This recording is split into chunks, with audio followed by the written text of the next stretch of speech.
To replace the door on the HS5000 valve, first loosen the 4 mounting screws on the frame.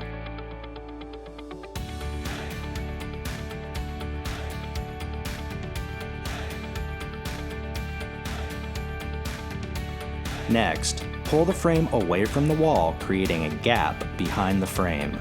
Open the valve door and pop it free of the hinge track. Take a new door and straighten the hinge pin so it is even on both sides. Slide the hinge pin into the hinge tracks on both sides of the frame. Make sure the door opens and closes easily. Tighten the 4 screws on the valve frame until they are just snug.